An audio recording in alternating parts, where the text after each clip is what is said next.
you've got to say no to a lot of people. So you talked about trying to talk to a lot of people, but part of my discovery process there is who am I perfect for and who am I less than perfect for?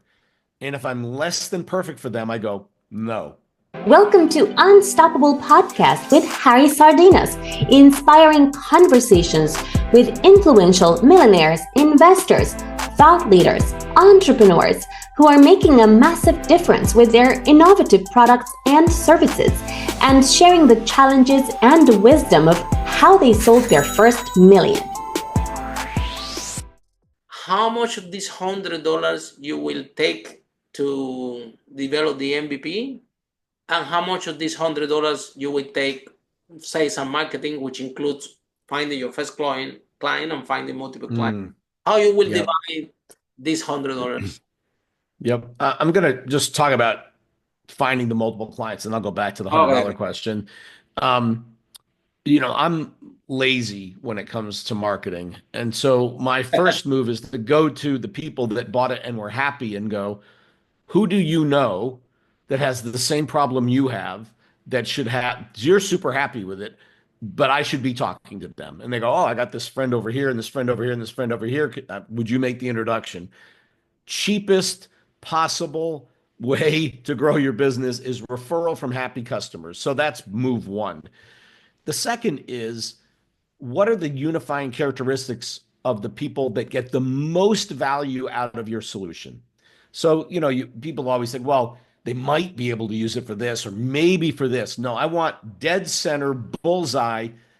If they'd be crazy not to use the product for this problem. If they've got this problem, they should buy the product, no question. That's where you go first. So people try to throw this big net. Well, I'm going to throw it over the maybes, the kinda, the sortas, and the unlikelies and try to get as many as I can. Wrong way to think about it. You stay in the center of the bullseye with the people that you would say, if I show this to them and they have this problem, they'd be insane not to say yes. That's where you go first. That's how you build momentum. That's how you get revenue going. Then you move to the second ring of the bullseye of the like, well, maybe, right?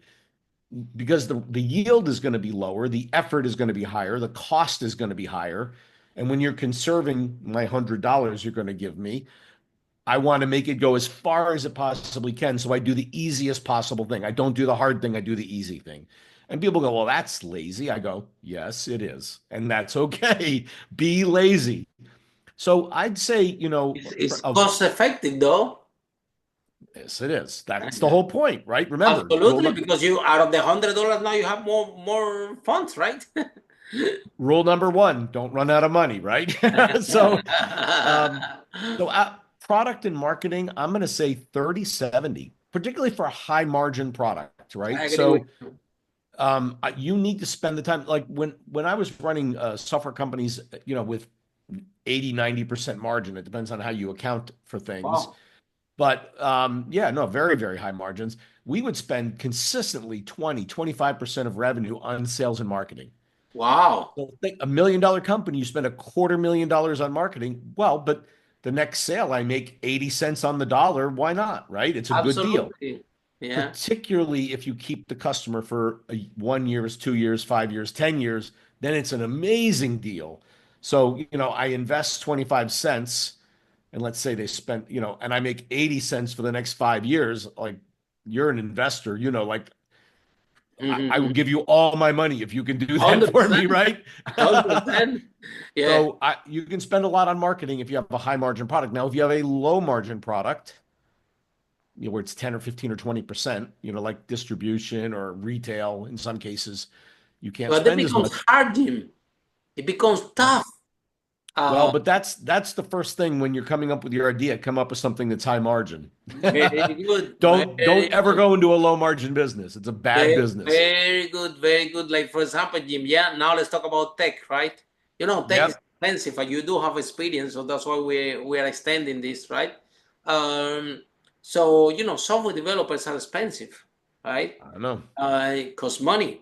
So if you have a product that that it doesn't have like you describing, like a 90% margin, a huge margin, and even look at you, with 90% margin and you spending $250,000 in marketing, and sales and marketing, which I think that is something realistic. Yeah. Yep.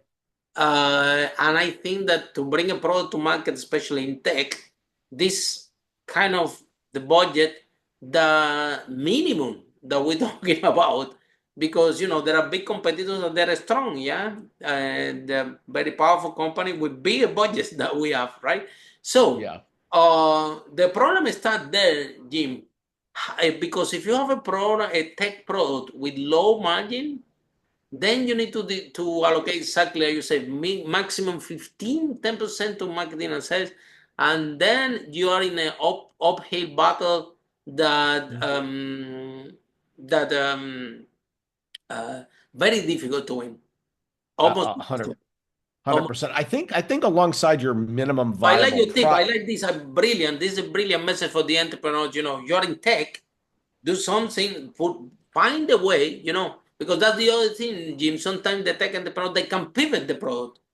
They have a product that maybe doesn't have high margin. Maybe it's a product they're in love with, but they can, I don't know, do software as a service, do something in a way that they can increase the margins. Yeah. This is a good way to go because now the business model becomes sustainable, correct? That's it. I ran one fintech company, and Wow.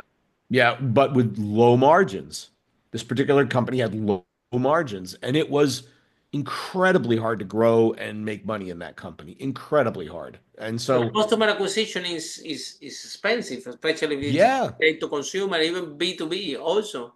yeah, it was a B2C model, so you have to Oh spend a my lot of God. money. Yeah, Oh and low my. margin. It's those two things don't go together. Almost impossible. So tell us So how you manage. I How you manage to make it work then? Tell us. well, I didn't. That Yeah, one went out of business, unfortunately. Yeah, no, yeah.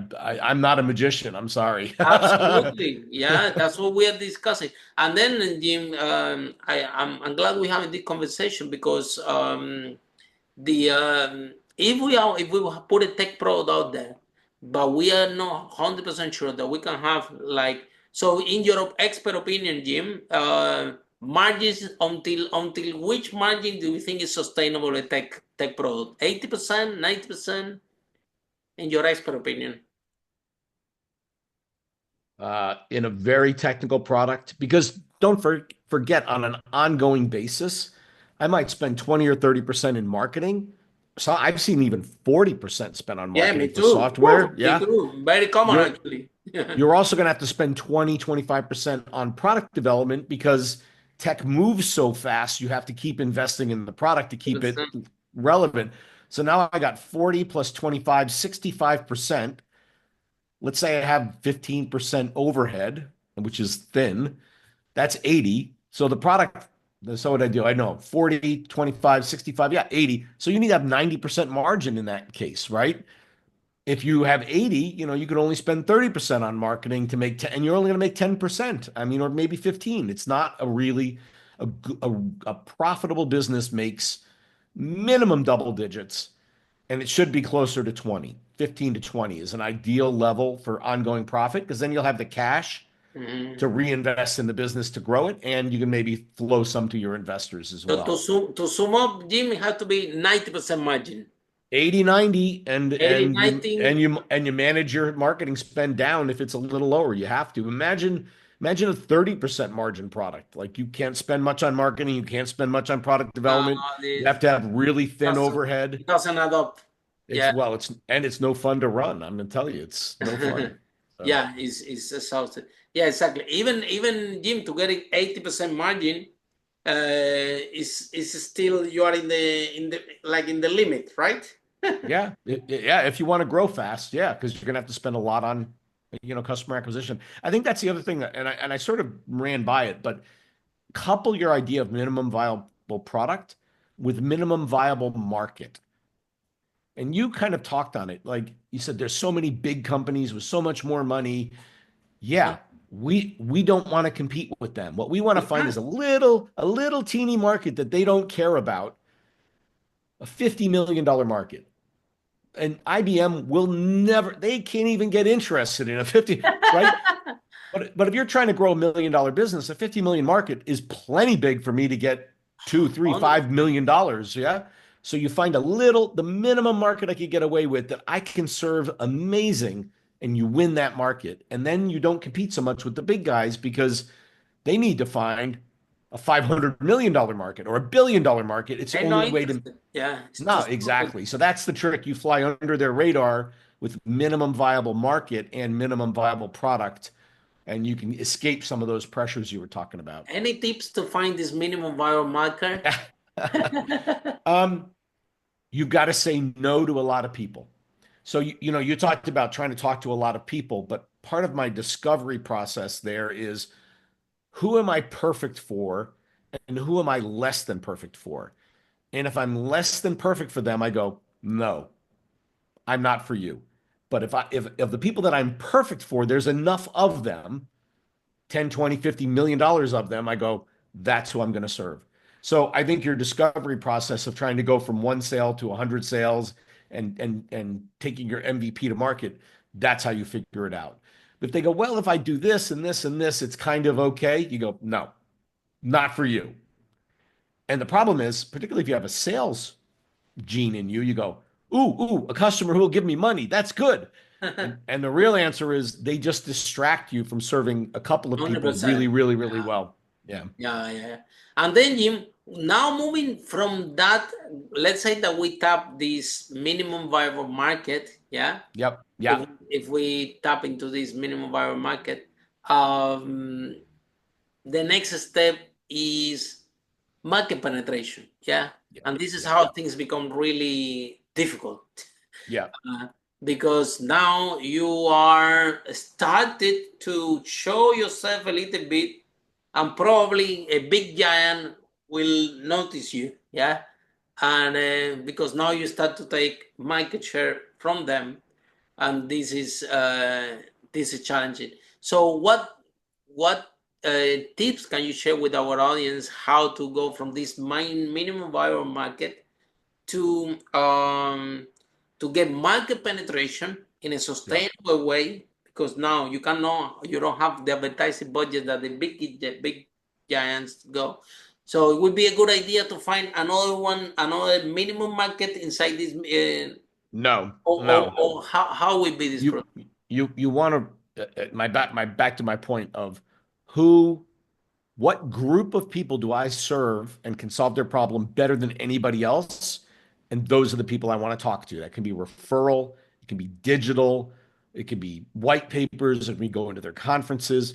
But one particular kind of problem, if I solve that and I go find those people and talk to them, and the trick I think in making your marketing money go furthest is if you could ideally not talk to anybody else. It sounds weird, right? You go, well, marketing, I want to talk to a lot of people. No, I want to talk to the people that are most likely to buy my product, make sure they understand how I can solve their problem better than anybody on the planet. And if I only talk to the 5,000 people or companies that I solve that problem better than anybody, and I don't talk to, that's perfect marketing for me. No waste. That's my strategy. So I talked about referrals, and then digital is the most cost-effective way to get to those people. Now, what's interesting, we at this level, we're very big on retargeting. So if you can find the emails of those people, you can use LinkedIn and Facebook to retarget them. So your ads show up, your information shows up all the time. You feel big to those people that you care about. Everybody else on LinkedIn doesn't ever see your stuff, right? And you don't care because they're never going to buy anyway. Of course. So that's a big trick for us on leverage and looking big to the people I want to look big to, and to everybody else I'm non-present. So retargeting is a really powerful technique in our book. Follow us for more interviews with the world's most influential, audacious entrepreneurs that overcame challenges and adversity, providing you with the blueprint of how they sold their first million so you can grow your business exponentially.